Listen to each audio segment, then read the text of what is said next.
अलीगढ़ के लोगों से मिलने का अवसर मिलाया है। पिछली बार जब मैं अलीगढ़ आया था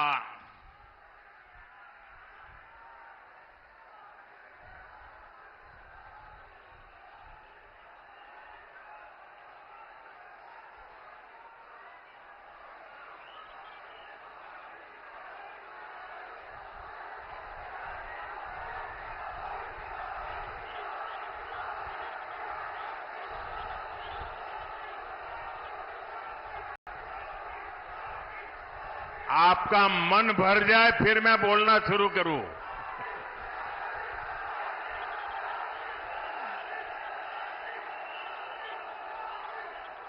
अब आप इजाजत दें तो मैं बोलना शुरू करूं। अब आप इजाजत दें तो बोलना शुरू करूं। इजाजत है? हमारे लिए तो जनता जनार्दन ही भगवान है। आप इजाजत दें तो हम शुरू करेंगे। इजाजत है? राधे राधे।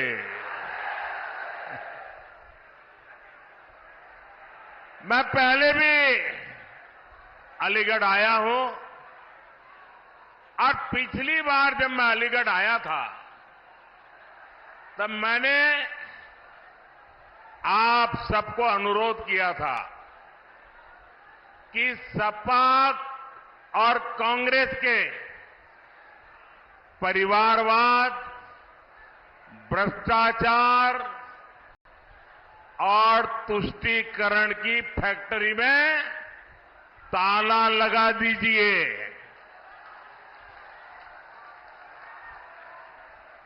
याद है ना? और आपने ऐसा मजबूत ताला लगाया, ऐसा मजबूत ताला लगाया कि दोनों शहजादों को आज तक इसकी चाबी नहीं मिल रही।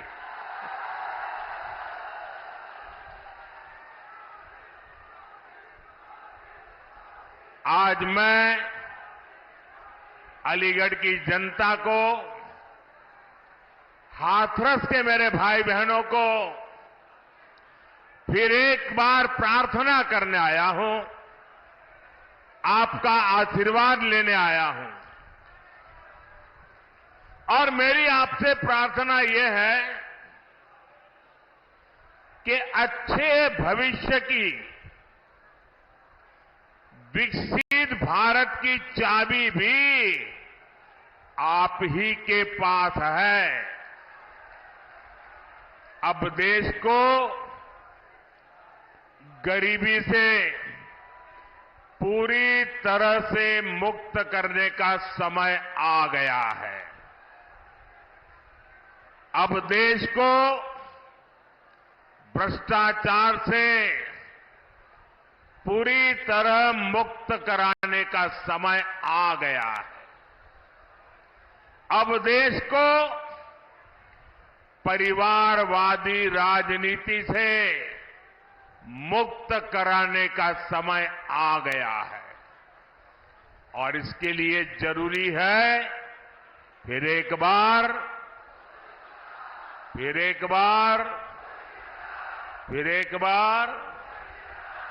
साथियों, इस बार अलीगढ़ में 26 अप्रैल को और हाथरस में 7 मई को मतदान है।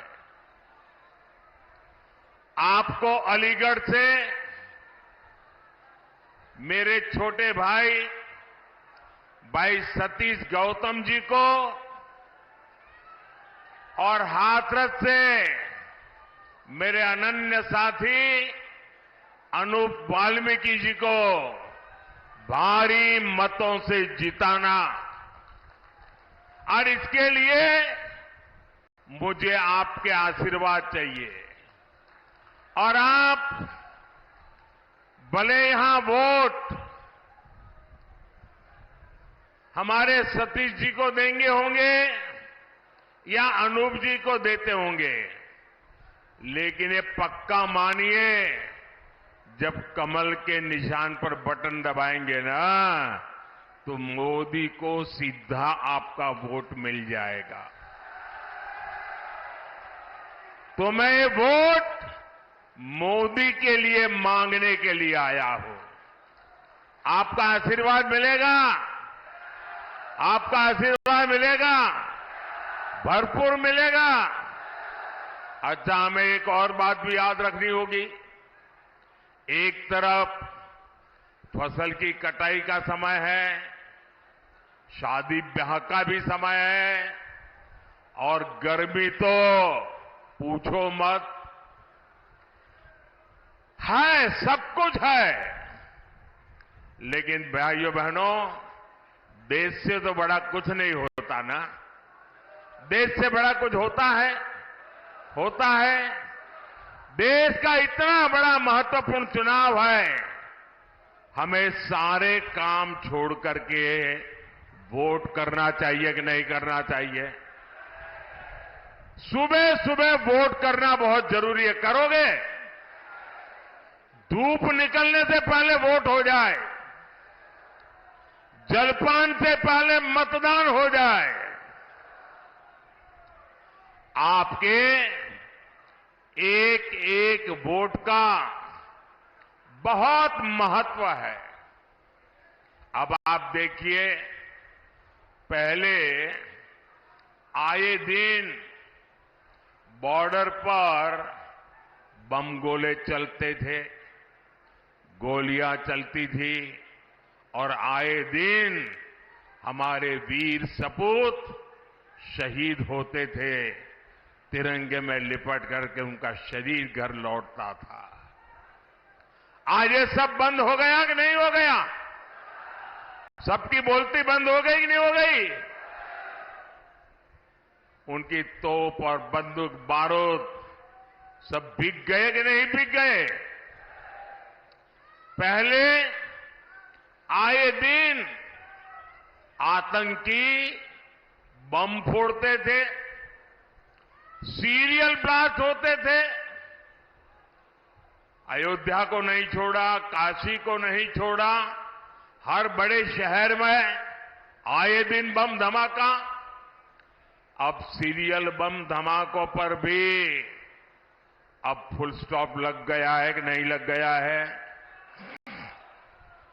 और जो फर्स्ट टाइम वोटर है ना, उनको शायद याद नहीं होगा, तब वो 5 साल, 7 साल, 8 साल, 10 साल के होंगे।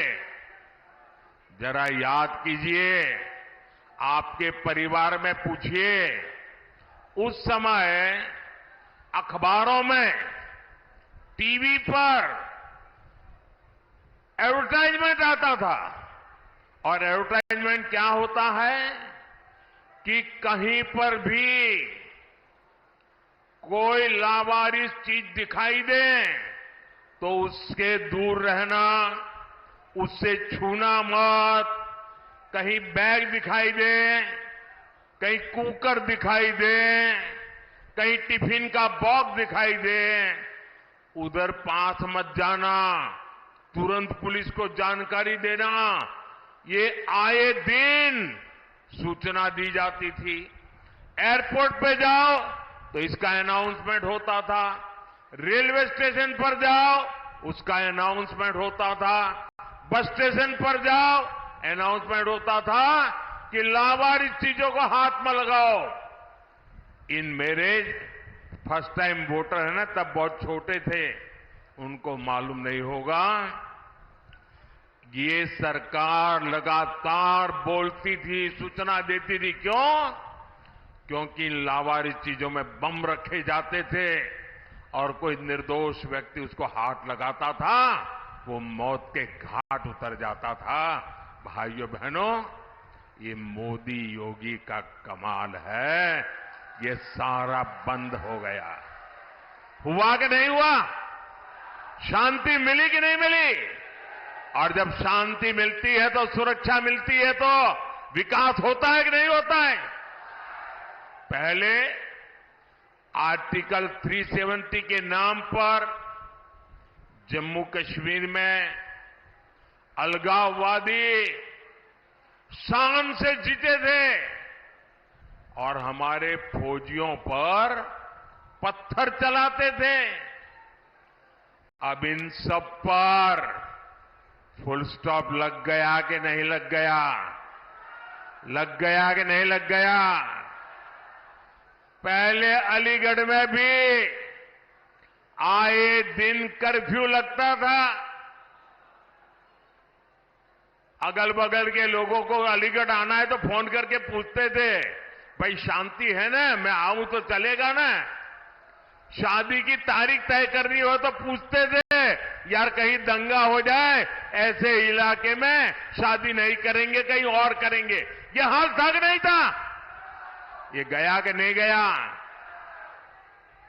ये योगी जी ने करके दिया है आपको। साथियों, दंगे, हत्या, गैंगवॉर, फिरौती, ये सब तो सपा सरकार का ट्रेडमार्क ही था। यही उनकी पहचान थी और उनकी राजनीति भी उसी से चलती थी। एक समय था जब हमारी बहन बेटियां घर से बाहर निकल नहीं पाती थी। योगी जी की सरकार में अपराधियों की हिम्मत नहीं है कि वो नागरिकों का अमन चैन बिगाड़े। साथियों, कांग्रेस, सपा जैसी पार्टियों ने हमेशा तुष्टीकरण की राजनीति की और मुसलमानों के राजनीतिक, सामाजिक, आर्थिक उत्थान के लिए कभी कुछ नहीं किया। और जब मैं पसमानदा मुसलमानों की मुसीबत की चर्चा करता हूं तो इनके बाल खड़े हो जाते हैं, क्योंकि ये ऊपर के लोगों ने मलाई खाई है और ये पसमानदा मुसलमानों को भी उसी हालत में जीने के लिए इन लोगों ने मजबूर कर दिया है। साथियों, इसी क्षेत्र में 3 तलाक से पीड़ित कितनी ही बेटियों का जीवन तबाह हो गया था। और सिर्फ बेटियों का नहीं, और 3 तलाक के कारण मुसीबत में आई उस बेटी, उसके पिता, भाई, परिवार सब परेशान हो जाते थे। अब मोदी ने 3 तलाक के खिलाफ कानून बनाकर उनका जीवन भी सुरक्षित किया है।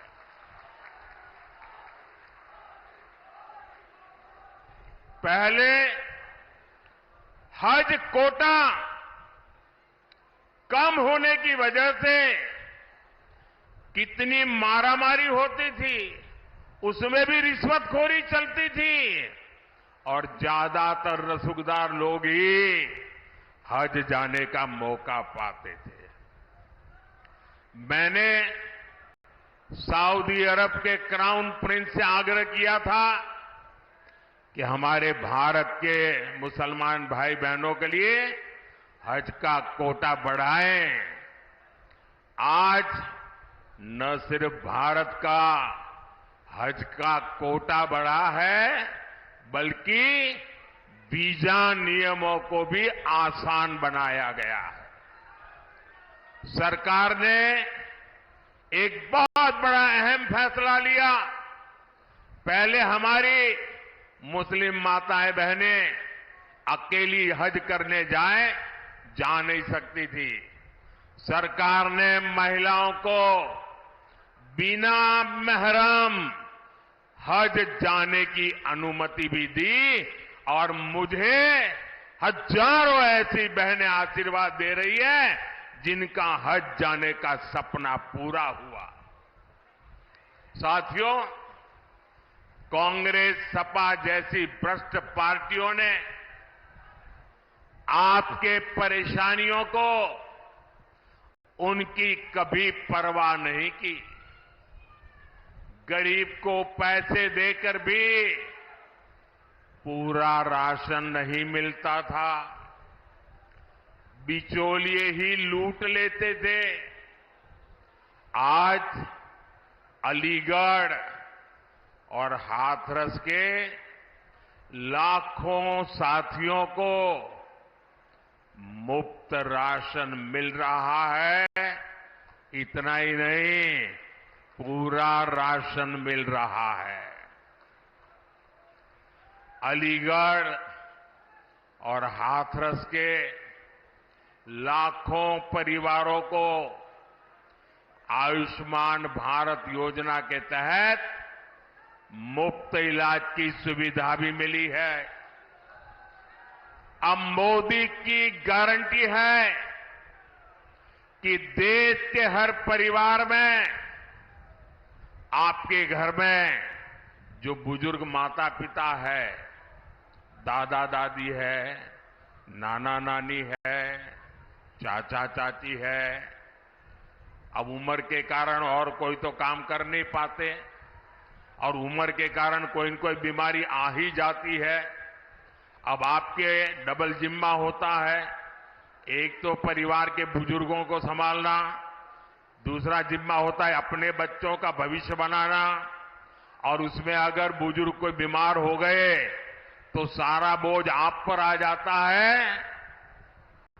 ये मोदी है जिसको आपकी भी चिंता है, और इसलिए मोदी ने गारंटी दी है कि आपके परिवार के 70 साल की ऊपर के आयु के कोई भी बुजुर्ग माता पिता को 5 लाख रुपए तक मुफ्त इलाज की चिंता ये बेटा करेगा।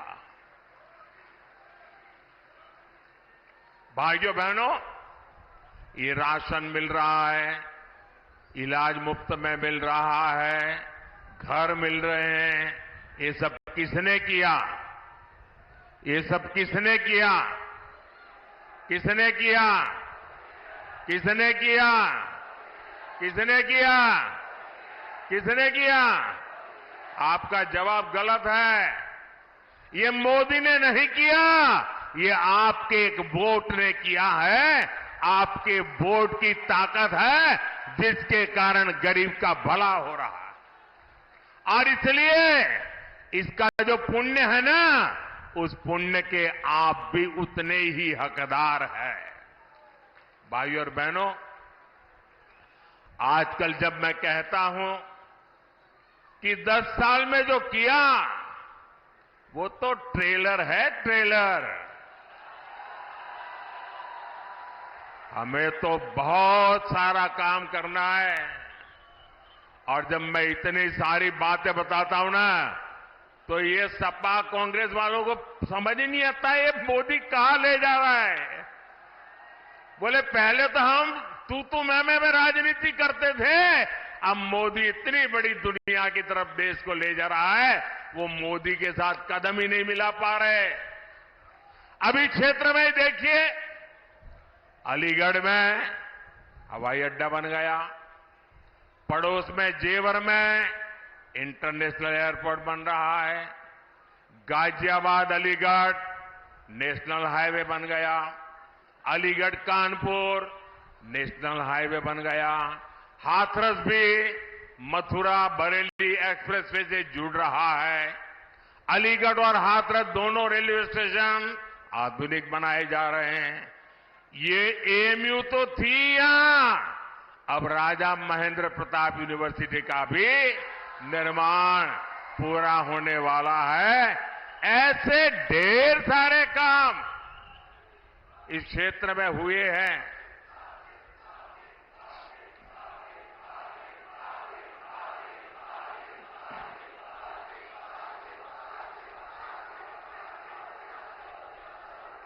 अब आप मुझे बताइए, इतने सारे काम हो जाए तो किसी को भी आराम करने का मन कर जाए कि न कर जाए, कर जाए कि न कर जाए।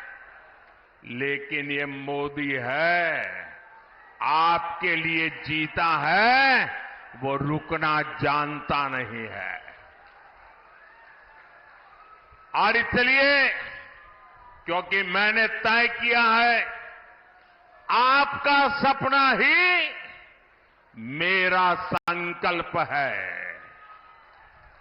मेरा पल पल आपके नाम है। मेरा पल पल देश के नाम है। 24/7 फॉर 2047। न मोदी रुकने वाला है, न मोदी थकने वाला है, और न मोदी मौज करने के लिए पैदा हुआ है। मोदी मेहनत के लिए पैदा हुआ है।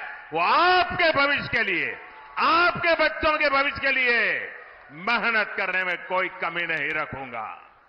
साथियों, ये इंडी गठबंधन वाले इतनी निराशा में डूबे लोग हैं कि भविष्य की ओर देखने के लिए हौसला ही नहीं रहा।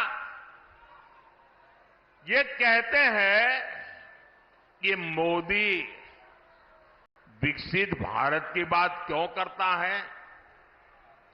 ये कहते हैं मोदी भारत को तीसरी बड़ी आर्थिक ताकत बनाने की बात क्यों करता है। ये लोग अपने परिवार और सत्ता के लोभ के अलावा कुछ नहीं करते और जनता से छलावा करते रहते।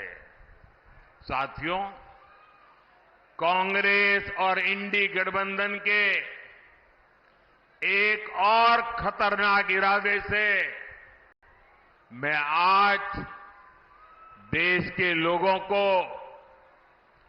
अलीगढ़ के लोगों को आगाह कर रहा हूं। मैं देशवासियों को आगाह करना चाहता हूं। कांग्रेस और इंडी गठबंधन की नजर अब आपकी कमाई पर है, आपकी संपत्ति पर है।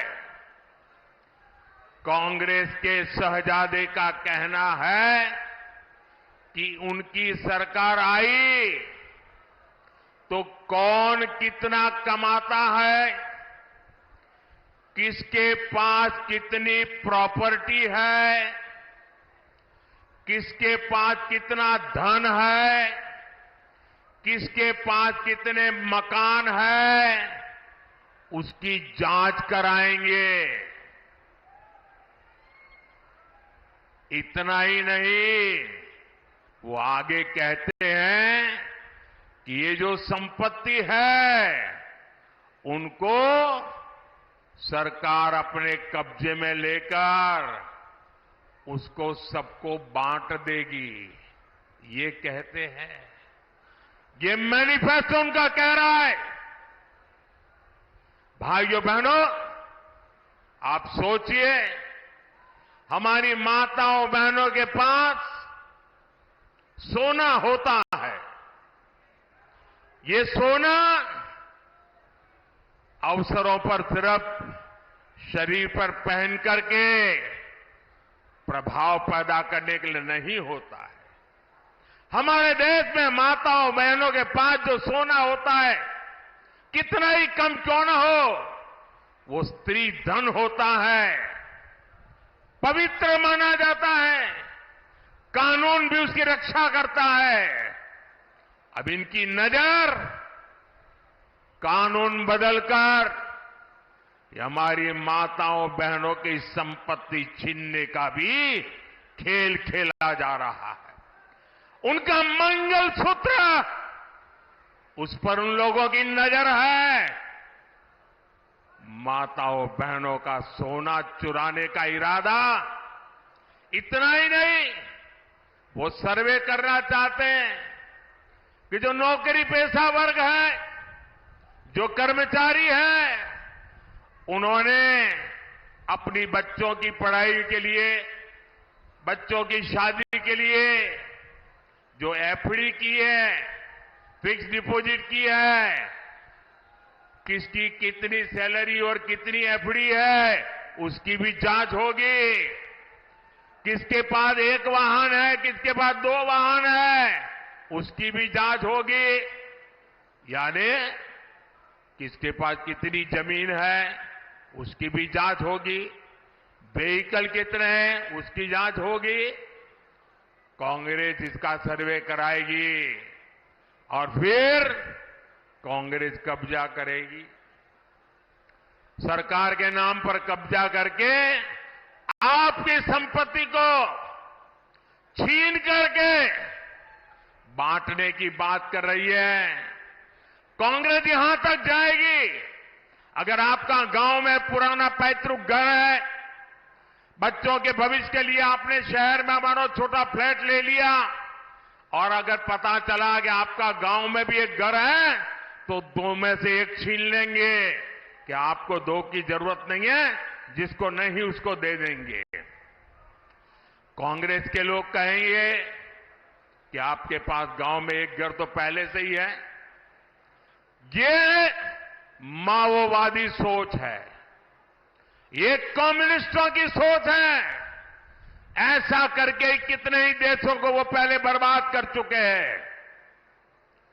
अब यही नीति ये कांग्रेस पार्टी और इंडिया अलायंस भारत में लागू करना चाहती है। आपकी मेहनत की कमाई, आपकी संपत्ति पर कांग्रेस अपना पंजा मारना चाहती है। आपका स्त्री धन लूटना चाहती है। माताओं बहनों का मंगलसूत्र अब सलामत नहीं रहेगा, ये कांग्रेस ने कहा है। इन परिवारवादी लोगों ने देश के लोगों को लूटकर अपना इतना साम्राज्य बना लिया है। आज तक इन्होंने अपनी अकूट संपत्ति से देश के किसी गरीब को कुछ नहीं दिया। अब इनकी नजर देश के लोगों की संपत्ति पर पड़ गई है। साथियों, जनता के धन को लूटना, देश की संपत्ति को लूटने कांग्रेस अपना जन्मसिद्ध अधिकार समझती है। आपको याद होगा, देश आजाद हुआ तब से सेना की हर खरीद में घोटाले करने वाली कांग्रेस कभी भी यहां डिफेंस कॉरिडोर नहीं बनवा सकती। बीजेपी की वजह से अब हमारा यूपी आत्मनिर्भर भारत, आत्मनिर्भर सेना का बहुत बड़ा हब बनने जा रहा है। और जो लोग योगी जी की पहचान सिर्फ बुलडोजर से करते रहते हैं, मैं उनकी जरा आंखें खोलना चाहता हूं, उनकी आंखें खोलना चाहता हूं। उत्तर प्रदेश में आजादी के बाद जितना औद्योगिक विकास नहीं हुआ, वो अकेले योगी जी के कालखंड में हुआ है। 1 डिस्ट्रिक्ट 1 प्रोडक्ट का उनका मिशन आज पूरे देश में नई इज्जत बना रहा है। आपने सिर्फ बुलडोजर बुलडोजर की बातें कही, अगर विकास को नई ऊंचाइयों पर कोई ले गया है तो योगी जी की सरकार ले गई है। और काशी के सांसद के नाते, मैं उत्तर प्रदेश का सांसद हूं, ये मेरे भी माननीय मुख्यमंत्री है, मैं गर्व अनुभव करता हूं कि मेरे पास ऐसे साथी हैं।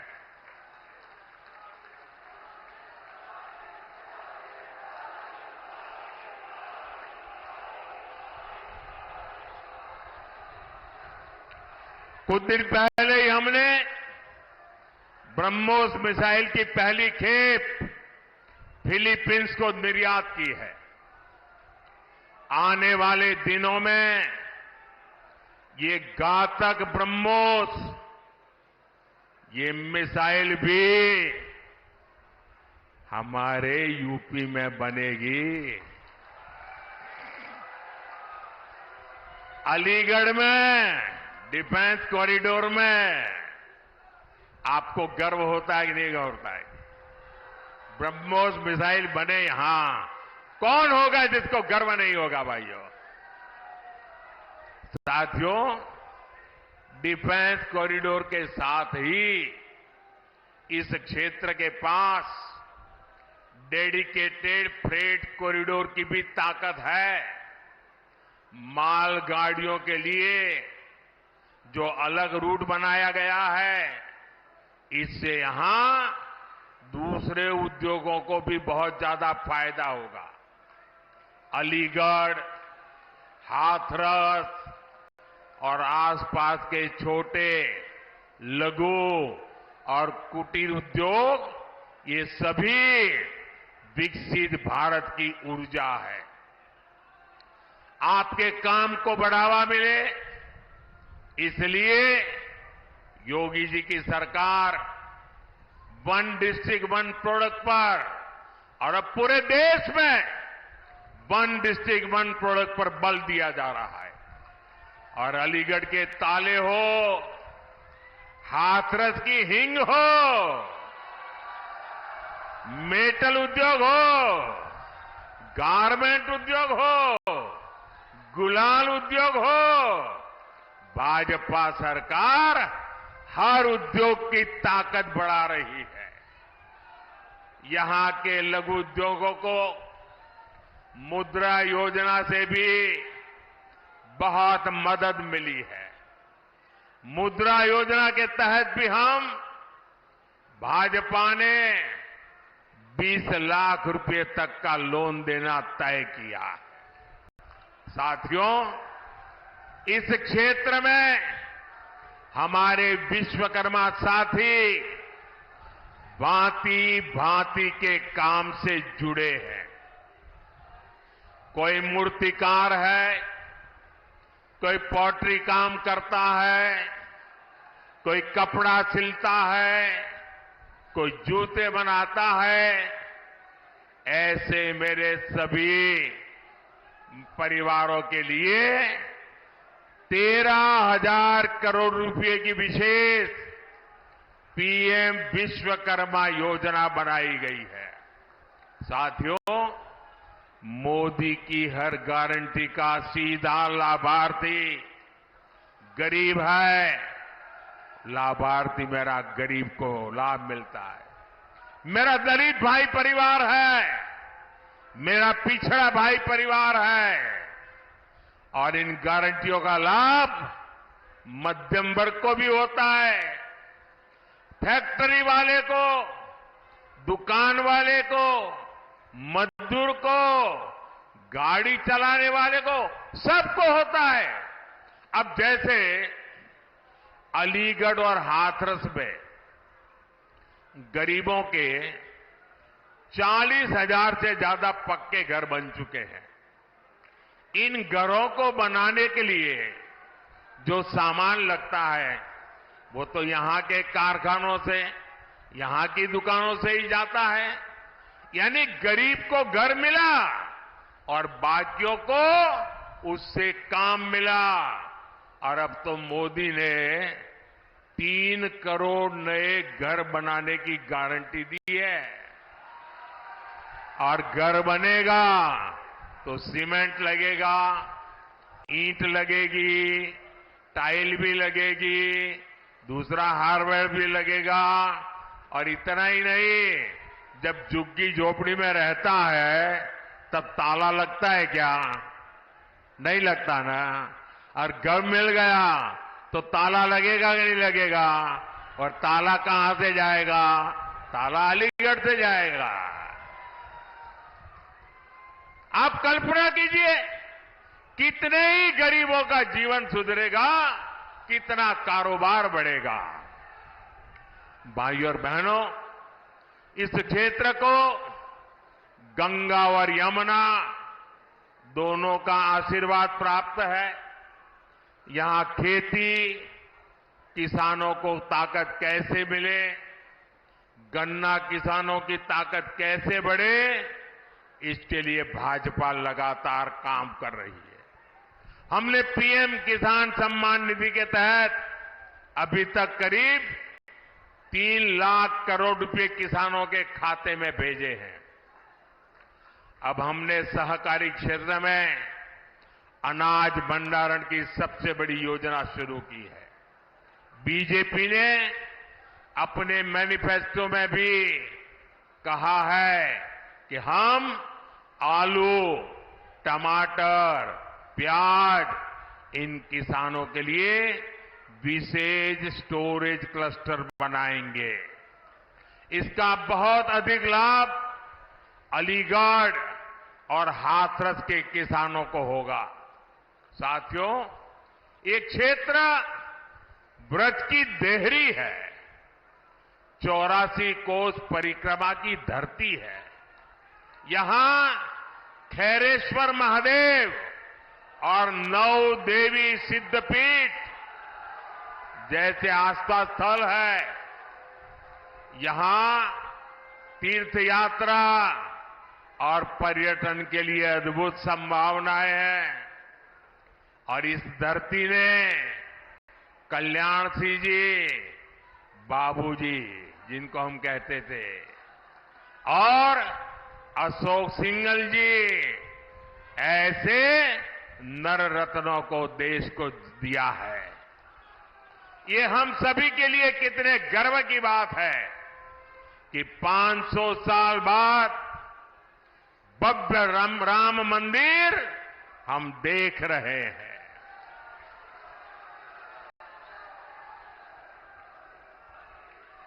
और जब भव्य राम मंदिर की बात आती है ना, तो उनकी नींद उड़ जाती है।